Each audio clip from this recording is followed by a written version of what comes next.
안녕하세요. 오늘도 행복한 시간, 책과 함께 하는 소설입니다. 여러분의 응원과 관심은 저에게 큰 힘이 됩니다.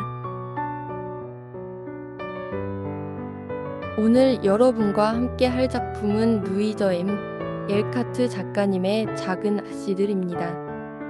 죽음의 문턱에 섰던 베스가 기적적으로 고비를 넘기고 모두가 간절히 기다려온 그 순간이 다가왔습니다. 새벽 2시, 눈 덮인 집 앞에서 들려온 종소리와 기쁨의 속삭임, 온 가족에게 희망을 가져다줄 어머니. 오늘 이야기 지금 시작합니다. 끝까지 함께 해주세요. 결국 베스는 성홍열에 걸리고 말았습니다. 그녀는 해나 아줌마와 의사 선생님을 제외하고는 누구도 짐작하지 못했을 정도로 훨씬 더 위독한 상태였습니다. 언니들은 병간호에 대해 아무것도 몰랐고 로렌스 할아버지는 베스를 볼 수 없었습니다. 덕분에 해나 아줌마는 모든 일을 자기 방식대로 처리했습니다. 늘 바쁜 뱅스 박사는 최선을 다했지만 상당 부분을 유능한 간호사인 해나에게 맡겼습니다. 매그는 킹스 가족에게 병을 옮길까봐 집에 머물면서 집안일을 도맡았습니다. 그녀는 베스의 병에 대해 전혀 언급하지 않은 편지를 엄마에게 쓸 때마다 몹시 불안하고 약간의 죄책감을 느꼈습니다. 엄마를 속이는 것이 옳지 않다고 생각했지만 엄마가 해나 아줌마의 말을 들으라고 했고 해나는 마치 부인에게 이런 사소한 일 때문에 알려서 걱정시키게 할 수는 없다고 단호하게 반대했습니다. 조는 밤낮 없이 베스를 간호하는 데 전념했습니다. 베스는 워낙 인내심이 강해서 스스로 통제가 가능할 때까지는 고통을 불평 없이 견뎌냈기에 조에게 간호는 힘든 일만은 아니었습니다. 하지만 시간이 흘러 열이 오르기 시작하자 베스는 쉰 목소리로 횡설수설했습니다. 그녀는 사랑하는 작은 피아노를 치는 것처럼 이불 위를 두드렸고 목이 심하게 부어 더 이상 음악 소리는 나지 않는데도 노래를 부르려 애썼습니다. 그리고 마침내 주변의 익숙한 얼굴들을 알아보지 못하고 엉뚱한 이름으로 부르며 엄마를 간절히 애원하는 시간이 찾아왔습니다. 그때 조는 공포에 질렸고 매그는 진실을 쓰게 해달라고 애원했습니다. 심지어 해나 아줌마마저 아직 위험한 건 아니지만 한번 생각해보겠다고 말할 정도였습니다. 엎친 데 덮친 격으로 워싱턴에서 온 편지가 그들의 근심을 더했습니다. 마치 아버지가 병이 재발하여 한동안 집으로 돌아올 수 없게 되었다는 소식이었습니다. 지금 이 순간 그들의 나날은 얼마나 어둡게 느껴졌는지 모릅니다. 집은 얼마나 슬프고 외로웠으며 한때 행복했던 보금자리 위로 죽음의 그림자가 드리워져 있는 동안 일하며 기다리는 자매들의 마음은 얼마나 무거웠는지요. 바로 이때 바느질에 눈물을 뚝뚝 덜어뜨리며 홀로 앉아있던 매그는 깨달았습니다. 자신이 돈으로 살 수 있는 어떤 사치품보다 더 소중한 것들, 즉 사랑, 보호, 평화, 그리고 건강이라는 삶의 진정한 축복 속에서 얼마나 부유했는지를 말입니다. 또한 바로 이때 어두워진 방에서 고통받는 작은 동생을 눈앞에 두고 그 애처로운 목소리를 귀에 들으며 살고 있던 조는 깨달았습니다. 베스의 본성이 얼마나 아름답고 사랑스러운지, 베스가 모든 이의 마음속에 얼마나 깊고 다정한 자리를 채우고 있는지 말입니다. 그리고 조는 재능, 부, 혹은 아름다움보다 더 사랑하고 소중히 여겨야 할 단순한 미덕으로 남을 위해 살고 가정을 행복하게 만들고자 했던 베스의 이타적인 가치를 인정하게 되었습니다. 유배지나 다름없는 마치 이모 댁에 있던 에이미는 베스를 위해 봉사할 수 있도록 집으로 돌아가기를 간절히 바랐습니다. 이제 그녀는 어떤 힘든 일이나 귀찮은 일도 마다하지 않을 것이라고 느꼈습니다. 그리고 그 기꺼이 움직이던 손이 자신을 위해 얼마나 많은 소홀했던 일들을 처리해 주었는지 후회와 슬픔을 느끼며 기억했습니다. 로리는 마치 안절부절 못하는 유령처럼 집 주변을 맴돌았습니다. 그리고 로렌스 할아버지는 저녁 무렵의 시간을 즐겁게 해주던 그 어린 이웃을 떠올리는 것을 견딜 수 없어 그랜드 피아노를 잠가버렸습니다. 모두가 베스를 그리워했습니다. 우유 배달부, 빵집 주인, 식료품점 주인, 정육점 주인까지 그녀의 안부를 물었습니다. 불쌍한 훗멜 아주머니는 자신의 부주의에 대해 용서를 빌러왔고 세상을 떠난 달민나의 수의를 얻어갔습니다. 이웃들은 온갖 위로의 음식과 따뜻한 소망을 보내왔는데 심지어 베스를 가장 잘한다고 생각했던 사람들조차도 수줍음 많은 베스에게 이렇게나 많은 친구가 있었다는 사실에 놀랐습니다. 한편 베스는 침대에 누워 있었고 낡은 조안나 인형이 그녀 곁을 지켰습니다. 의식이 혼미한 중에도 그녀는 자신의 불쌍한 인형을 잊지 않았던 것입니다. 그녀는 고양이들을 몹시 그리워했지만 고양이들이 병에 걸릴까봐 방해드리지 못하게 했습니다. 의식이 또렷해지는 조용한 시간 동안 그녀는 조 언니에 대한 걱정으로 가득했습니다.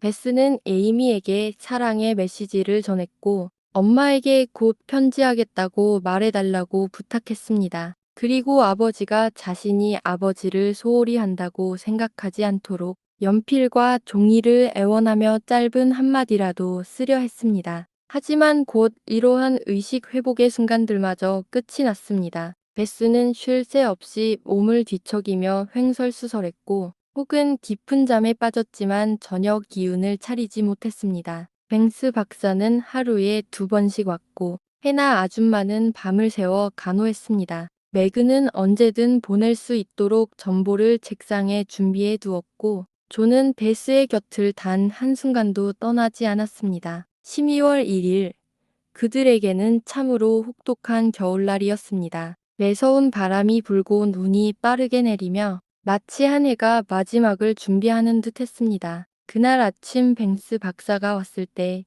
그는 베스를 오랫동안 바라보았습니다. 뜨거운 베스의 손을 자신의 2손으로 잠시 잡고 있다가 조용히 내려놓더니 낮은 목소리로 해나 아줌마에게 말했습니다. 마치 부인인 한편을 떠나올 수 있다면 이제는 부르는 것이 좋겠습니다. 해나 아줌마는 말없이 고개를 끄덕였는데 그녀의 입술이 초조하게 떨리고 있었습니다. 매그는 그 소리에 온몸에 힘이 빠지는 듯 의자에 주저앉았습니다. 그리고 조는 창백한 얼굴로 잠시 서 있다가 거실로 달려가 전보를 움켜쥐고는 겉옷을 걸친 채 폭풍 속으로 뛰쳐나갔습니다. 조가 잠시 후 돌아와 조용히 외투를 벗고 있을 때 로리가 들어왔습니다. 그는 마치 아버지가 다시 회복하고 있다는 기쁜 소식이 담긴 편지를 가지고 왔습니다. 조는 감사한 마음으로 편지를 읽었지만 그 무거운 짐이 마음에서 거치지 않는 듯 했습니다. 그녀의 얼굴은 너무나 고통스러워 보여서 로리가 재빨리 물었습니다. 무슨 일이야? 베스가 더 안 좋아. 엄마께 전보 쳤어. 조는 비극적인 표정으로 고무부츠를 잡아당기며 말했습니다. 잘했어, 조. 너 혼자 결정한 거야. 로리는 그녀를 현관 의자에 앉히고 떨리는 그녀의 손을 보며 말을 듣지 않는 부츠를 벗겨주면서 물었습니다. 아니, 의사 선생님이 그러라고 하셨어. 오, 조. 그렇게까지 심각한 거야. 로리는 깜짝 놀란 얼굴로 소리쳤습니다. 응, 심각해. 베스는 우리를 알아보지 못해. 벽에 있는 담쟁이 덩굴잎을 초록 비둘기떼라고 불렀는데 이젠 그것에 대해서도 말하지 않아. 내 베스 같지 않아. 그리고 이걸 감당할 사람이 아무도 없어. 엄마랑 아빠는 2분 다 안 계시고 하느님마저 너무 멀리 계신 것 같아서 찾을 수가 없어. 가엾은 조의 뺨으로 눈물이 걷잡을 수 없이 흘러내렸습니다. 그녀는 마치 어둠 속에서 더듬는 것처럼 무기력하게 손을 내밀었습니다. 로리는 목에 울컥 치밀어 오르는 것을 애써 삼키며 그녀의 손을 자신의 손으로 잡고 속삭였습니다. 내가 여기 있어. 나를 붙잡아. 조, 착한 내 친구. 조는 말을 할 수 없었지만 로리의 말대로 그를 붙잡았습니다. 친구의 따뜻한 손길은 그녀의 아픈 마음을 위로했고 마치 그녀를 이 시련 속에서 유일하게 지탱해 줄 수 있는 신성한 품으로 더 가까이 이끌어주는 듯 했습니다. 로리는 다정하고 위로가 되는 말을 건네고 싶었지만 마땅한 말이 떠오르지 않았습니다. 그래서 그는 아무 말 없이 마치 그녀의 어머니가 하셨던 것처럼 조용히 고개 숙인 조의 머리를 쓰다듬었습니다. 그것은 그가 할 수 있는 최선의 행동이었습니다. 그 어떤 웅변적인 말보다 훨씬 위안이 되었습니다. 조는 말 없는 공감을 느꼈고 그 침묵 속에서 애정이 슬픔에 베푸는 달콤한 위로를 배웠습니다. 곧 그녀는 눈물을 닦았고 고마운 얼굴로 로리를 올려다보았습니다. 고마워, 테디. 이제 좀 나아졌어. 그렇게 외롭지 않고. 만약에 일이 닥쳐도 견뎌보려고 노력할게. 최선을 바라며 희망을 가져. 그게 너를 도와줄 거야. 조. 곧 어머니가 여기 오실 거고. 그럼 모든 게 괜찮아질 거야. 아버지가 나아지셔서 정말 다행이야. 이제 엄마가 아버지를 두고 오시는 것에 대해 덜 마음 아파하실 테니까. 오, 세상에. 모든 문제들이 한꺼번에 쏟아져 내리는 것 같고 내가 제일 무거운 짐을 진 것 같아. 조는 젖은 손수건을 무릎 위에 펼쳐 말리며 한숨 지었습니다. 매그가 공평하게 돕고 있지 않은 거야. 로리가 붕괴한 듯 물었습니다. 오, 아니야. 매그 언니도 노력하고 있어. 하지만 언니는 나만큼 베스를 사랑할 수 없을 거야. 그리고 나처럼 베스를 그리워하지도 않을 거야. 베스는 내 양심이야. 난 베스를 포기할 수 없어. 포기할 수 없어. 절대로. 조는 젖은 손수건에 얼굴을 묻고 절망적으로 울었습니다. 그녀는 지금까지 용감하게 버텨왔고 눈물 한 방울 흘리지 않았기 때문입니다. 로리는 자신의 눈가를 손으로 문질렀지만 목에 걸린 울컥하는 감정을 억누르고 입술을 진정시킨 후에야 간신히 말을 할 수 있었습니다. 사내답지 못할 수도 있었지만 그는 어쩔 수 없었습니다. 그리고 작가는 그 모습이 기뻤습니다. 잠시 후 조의 흐느낌이 잦아들자 로리는 희망적인 목소리로 말했습니다. 난 베스가 죽지 않을 거라고 생각해. 베스는 아주 착하고 우리 모두 베스를 너무 사랑하잖아. 하느님께서 아직 베스를 데려가시지 않을 거라고 믿어. 착하고 소중한 사람들은 늘 죽더라. 조는 신음하듯 말했지만 친구의 말이 자신의 의심과 두려움에도 불구하고 그녀를 격려했기 때문에 울음을 멈췄습니다. 불쌍한 내 친구 완전히 지쳤잖아. 이렇게 힘들어하는 모습은 너답지 않아. 잠깐만 기다려. 금방 기운 차리게 해줄게. 로리는 계단을 두 칸씩 뛰어 올라갔습니다. 조는 베스가 테이블 위에 놓아두고 아무도 치우지 않은 작은 갈색 모자에 지친 머리를 기대었습니다. 그 모자에는 어떤 마법이 있었음에 틀림없습니다. 왜냐하면 그 온순한 주인의 순종적인 정신이 조에게 스며드는 것 같았기 때문입니다. 로리가 와인 한 잔을 들고 뛰어 내려왔을 때 조는 웃으며 용감하게 잔을 받았습니다. 내 베스를 위하여 건강을 축원해. 테디, 넌 정말 좋은 의사고 아주 편안한 친구야. 내가 어떻게 이 은혜를 다 갚을 수 있을까? 그녀는 로리의 친절한 말이 괴로운 마음을 진정시켰듯 와인이 그녀의 몸에 활력을 불어넣자 덧붙였습니다. 청구서는 나중에 보낼 거야. 그리고 오늘 밤에는 와인 몇 코트보다 더 뜨겁게 내 마음을 녹여줄 무언가를 줄게. 로리는 무언가에 대한 만족감을 숨기려는 듯 환한 미소를 지으며 말했습니다. 뭔데? 조는 궁금증에 잠시 슬픔을 잊고 소리쳤습니다. 내가 어제 내 어머니께 전보를 쳤어. 브룩 씨가 당장 오시겠다고 답장을 보냈고 오늘 밤에 도착하실 거야.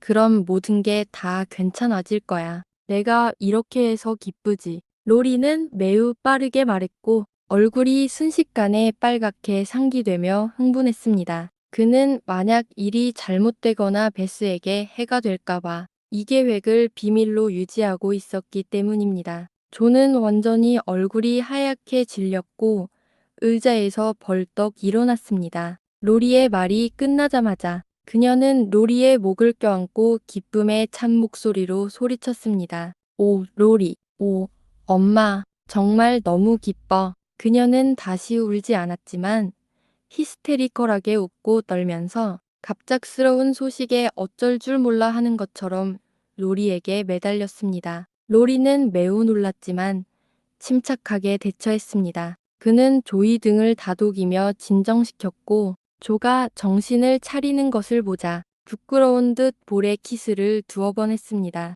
이 행동은 조를 단번에 제정신으로 돌아오게 했습니다. 조는 난간을 붙잡고 로리를 조심스럽게 밀어내며 숨막히는 목소리로 말했습니다. 오, 그러지 마. 그럴 생각 아니었는데 내가 너무 경솔했어. 하지만 해나 아줌마 몰래 가서 그 일을 해준 게 너무 고마워서 나도 모르게 달려들었나 봐. 자세히 말해줘. 그리고 다시는 와인 주지 마. 나를 이렇게 행동하게 만드니까. 상관없어. 로리는 넥타이를 매만지며 웃었습니다. 그러니까 내가 안절부절 못하고 할아버지도 마찬가지였어. 우리는 해나 아줌마가 권한을 너무 남용한다고 생각했지. 내 어머니는 아셔야 해. 만약 베스가, 글쎄, 만약 무슨 일이라도 생기면 어머니는 절대 우리를 용서하지 않으실 거야. 그래서 할아버지께 이제 우리가 뭔가 해야 할 때라고 말씀드렸고, 어제 사무실로 달려갔지.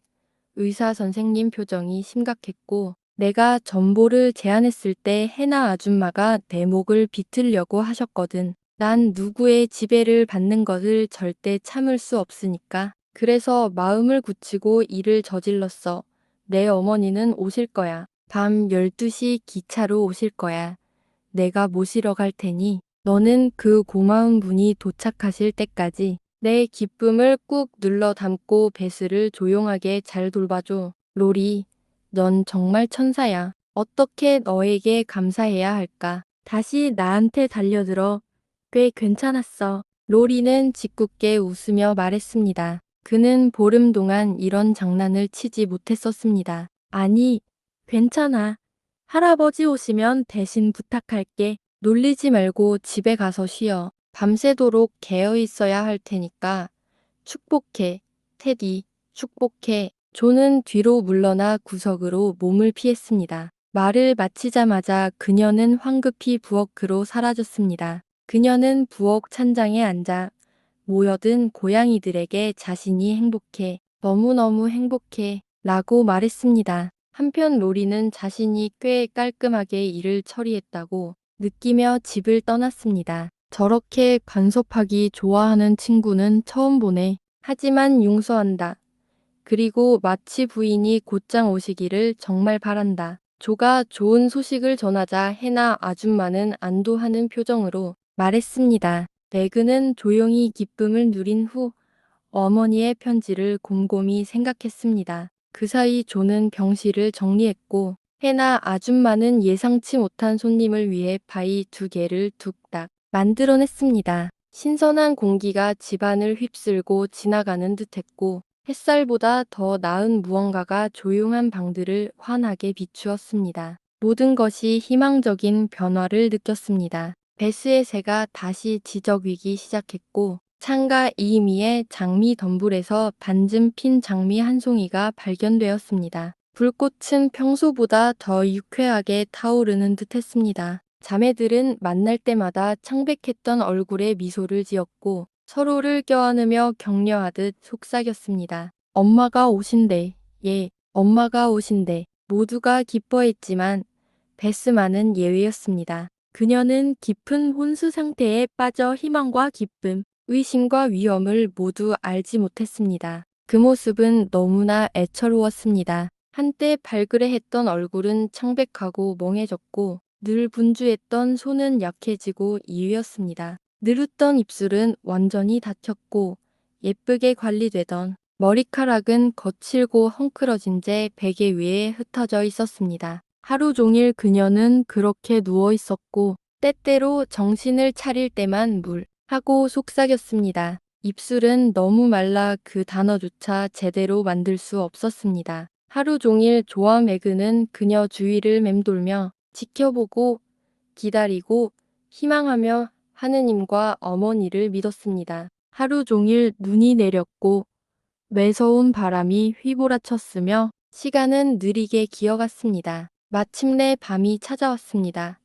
시계가 칠 때마다 침대 양쪽에 앉아있던 자매들은 박아지는 눈빛으로 서로를 바라보았습니다. 매 시간이 도움을 더 가까이 데려왔기 때문입니다. 의사는 자정쯤이면 좋든 나쁘든 어떤 변화가 일어날 것이라며 그때 다시 돌아오겠다고 말했습니다. 해나 아줌마는 완전히 지쳐 침대 발치 소파에 쓰러져 깊은 잠에 빠졌습니다. 로렌스 할아버지는 거실을 이리저리 오가며 마치 부인이 들어설 때 그녀의 걱정 가득한 얼굴을 마주하는 것보다 차라리 방군 포대와 마주하는 것이 낫겠다고 생각했습니다. 로리는 러그 위에 누워 쉬는 척했지만 생각에 잠긴 듯 불꽃을 응시했습니다. 그 모습은 그의 검은 눈을 아름답고 부드럽게 만들었습니다. 자매들은 그 밤을 결코 잊지 못할 것입니다. 그들은 끔찍한 무력감 속에서 밤샘 간호를 했고 잠은 전혀 오지 않았습니다. 하느님께서 베스를 살려주신다면 다시는 불평하지 않을 거예요. 매그가 진심으로 속삭였습니다. 하느님께서 베스를 살려주신다면 평생 하느님을 사랑하고 섬기려고 노력할 거예요. 조 역시 같은 열정으로 대답했습니다. 마음이 없었으면 좋겠어. 너무 아파. 매그는 잠시 후 한숨 지었습니다. 인생이 이렇게 자주 힘들다면 우리가 어떻게 이걸 헤쳐나갈 수 있을지 모르겠어. 조가 절망적으로 덧붙였습니다. 바로 그때 시계가 12시를 쳤고 두 사람은 베스를 지켜보느라 자신들을 잊었습니다. 그들은 베스의 창백한 얼굴 위로 변화가 스쳐 지나가는 것 같다고 생각했습니다. 집은 죽은 듯 고요했고 울부짖는 바람 소리 외에는 깊은 침묵을 깨는 것이 없었습니다. 지친 해나 아줌마는 계속 잠들어 있었고 자매들 외에는 아무도 그 작은 침대에 드리워지는 듯한 창백한 그림자를 보지 못했습니다. 1시간이 지났고 로리가 역으로 조용히 떠난 것 외에는 아무 일도 일어나지 않았습니다. 또 1시간이 지났지만 여전히 아무도 오지 않았습니다. 폭풍으로 인한 지연, 혹은 도중의 사고, 또는 가장 최악인 워싱턴에서의 큰 슬픔이 가련한 소녀들의 마음을 불안하게 괴롭혔습니다. 새벽 2시가 넘었습니다. 조는 창가에 서서 눈 덮인 수위를 두른 듯 세상이 얼마나 쓸쓸해 보이는지 생각하고 있었습니다. 그때 침대 쪽에서 움직이는 소리가 들렸고 재빨리 돌아보니 매그가 어머니의 알랑의자 앞에 무릎을 꿇고 얼굴을 숨기고 있었습니다. 베스가 죽었어. 그리고 매그는 나에게 말하기를 두려워하는 거야. 끔찍한 공포가 조를 차갑게 덮쳤습니다. 조는 순간적으로 베스의 곁으로 돌아갔습니다. 흥분한 그녀의 눈에 베스에게 큰 변화가 일어난 것 같았습니다. 열꽃과 고통스러운 표정이 사라지고 사랑하는 작은 얼굴은 극도의 평온함 속에서 창백하면서도 평화로워 보였습니다. 조는 울거나 한탄하고 싶은 마음이 들지 않았습니다. 조는 가장 소중한 동생에게 몸을 낮추고 가슴을 입술에 담아 축축한 이마에 입 맞추며 부드럽게 속삭였습니다.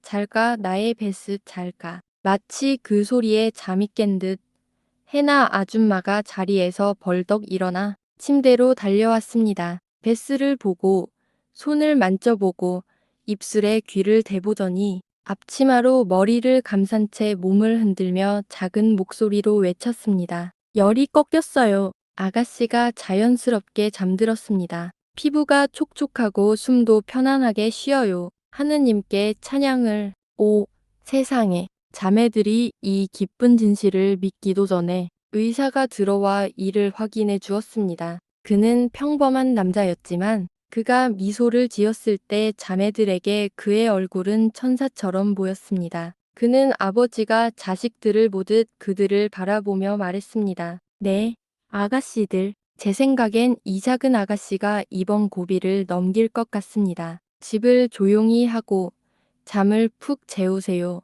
그리고 깨어나면 그들이 무엇을 주어야 하는지 둘 중 어느 누구도 듣지 못했습니다. 두 사람은 어두운 복도로 기어나가 계단에 앉아 말로는 표현할 수 없는 벅찬 가슴으로 서로를 끌어안고 기뻐했습니다. 그들이 충실한 해나 아줌마에게 입맞춤과 포옹을 받으러 돌아왔을 때 베스는 평소처럼 손에 뺨을 괴고 누워 있었습니다. 그 끔찍했던 창백함은 사라졌고 마치 방금 잠이 든 것처럼 조용히 숨쉬고 있었습니다. 엄마가 지금 오셨다면 좋을 텐데. 겨울밤이 물러가기 시작하자 조가 말했습니다. 이것 봐. 매그가 희고 반쯤 피어난 장미 한 송이를 들고 다가왔습니다. 베스가 혹시 우리 곁을 떠난다면 내일 이 꽃을 베스 손에 놓아주려고 했는데 하지만 이 꽃이 밤새 피어났어. 이제 나는 이것을 내 꽃병에 꽂아둘 거야. 사랑하는 베스가 깨어났을 때 가장 먼저 보는 것이 이 작은 장미와 그리고 어머니의 얼굴이 되도록 말이야. 이토록 해가 아름답게 떠오른 적은 없었고 세상이 이토록 사랑스럽게 보인 적은 없었습니다. 길고 슬펐던 밤샘 간호를 마친 매그와 조의 피곤한 눈에는 이른 아침의 풍경이 그렇게 보였습니다. 마치 유정의 세계 같아. 매그는 커튼 뒤에 서서 눈부신 광경을 바라보며 혼자 미소를 지었습니다. 쉿! 조가 소리치며 벌떡 일어났습니다. 쉿! 조가 소리치며 벌떡 일어났습니다. 그래요. 맞아요. 아래층 현관문에서 종소리가 들렸습니다. 해나 아줌마의 외침, 그리고 이어서 로리의 목소리가 기쁨에 찬 속삭임으로 들려왔습니다. 아가씨들, 오셨어요. 엄마가 오셨어요. 로리의 전보 덕분에 어머니가 오시면서 집안의 어둠이 완전히 걷혔습니다. 이제 베스는 어머니의 보살핌 아래 회복할 일만 남았습니다. 오늘 이야기 여기까지입니다. 끝까지 함께 해주셔서 감사드립니다.